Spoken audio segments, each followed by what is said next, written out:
Restriction on eviction of tenant. कई बार हमसे क्वेश्चंस करे जाते हैं, सामने प्रॉब्लम्स आती हैं, डिस्प्यूट्स आते हैं ऑनर भवन स्वामी के और किराएदार को लेके। भवन स्वामी के पक्ष ये रहते हैं कि मेरा जो किराएदार वाला भवन है वो किराएदार खाली नहीं कर रहा है, तो कैसे खाली कराए। दूसरा पक्ष जो टेनेंट हैं, किराएदार हैं, वो ये क्वेश्चंस लेकर आते हैं कि मेरे मकान मालिक जबरिया मेरे से मकान खाली करा रहे हैं, क्या रेमेडीज़ है।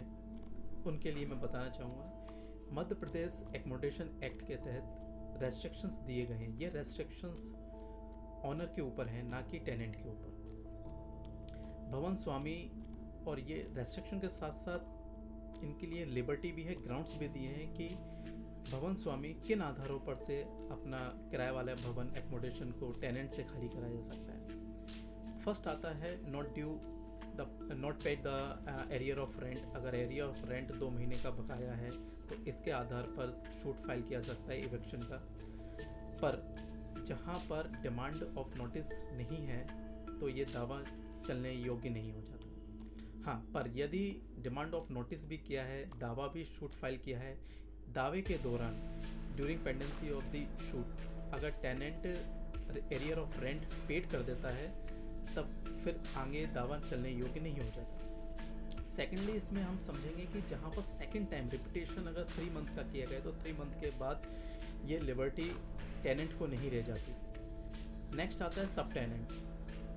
भवन स्वामी ने टेनेंट को जो भवन एकोमोडेशन किराए पे दिया था उसी किराए वाले भवन को टेनेंट ने दूसरे टेनेंट को दे दिया है without due permission of the owner. तो ये एक आधार है एविक्शन का। नेक्स्ट है न्यूसेंस, जहाँ न्यूसेंस क्रिएट किए जा रहे हैं एकोमोडेशन के एरिया में।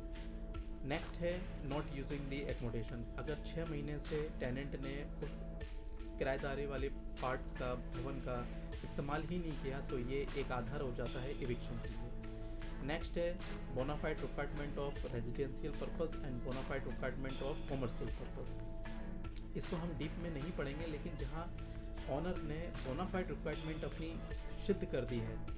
बोनाफाइड रिक्वायरमेंट ये बहुत डिटेल स्टडी है, इसके लिए करना पड़ेगी, क्योंकि बोनाफाइड रिक्वायरमेंट नाम कहने से नहीं माना जाता।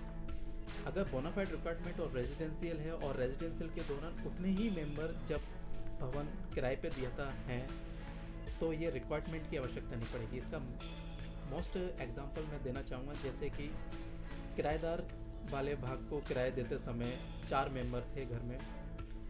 अब ऑनर के जो बेटा बाहर अमेरिका में था वो शिफ्ट हो गया है, तो ये एक आधार बनता है। नेक्स्ट है, या परिवार में किसी की शादी हो गई है तो नया मेंबर आ जाता है, तो ये रेजिडेंशियल के लिए एक आधार बन जाता है। Bonafide requirement of commercial purpose. Commercial purpose में सुप्रीम कोर्ट की कई गाइडलाइंस हैं जिसके तहत ये बताते हैं केवल नाम मात्र कहने मात्र से ही खाली नहीं कराया जा सकता। कॉमर्शियल पर्पस के लिए बर्डन ऑफ प्रूफ ऑनर के ऊपर है। अगर वो किसी कार्य में कुशल ही नहीं है, सक्षम ही नहीं है और अपने आप को कॉमर्शियल पर्पस के लिए बता रहा है, तो ये माना जाएगा ये जो कॉमर्शियल पर्पस के लिए शूट फाइल किया है इविक्शन को लेके वो एक फेक तौर पर है। कोई लेआउट नहीं है, कोई ब्लूप्रिंट नहीं है, कोई मास्टर प्लान नहीं है, तो ये एक आधार। इसके अलावा हम चलेंगे कि एकोमोडेशन को रिकंस्ट्रक्शन करना है, रहने योग्य नहीं है, अगर उसको खाली नहीं कराया गया तो वो कभी भी बिल्डिंग गिर सकती है।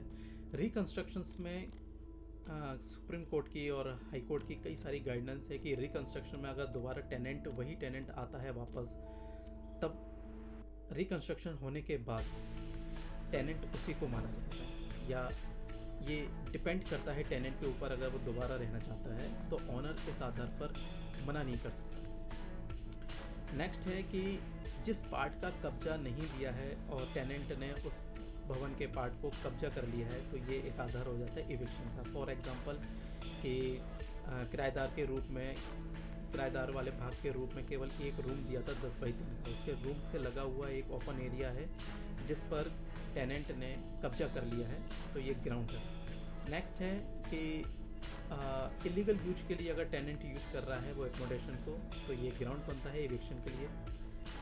इसके अलावा सेक्शन 19 में अगर हम जाएंगे तो वो लिमिटेशंस शो करता है कि अगर ड्यूरेबिलिटी कोई एग्रीमेंट ऐसा हुआ है जिसको 2 साल के लिए है तो 2 साल के बाद वो स्वतः ही टेनेंट और ऑनर का रिलेशनशिप समाप्त हो जाएगा।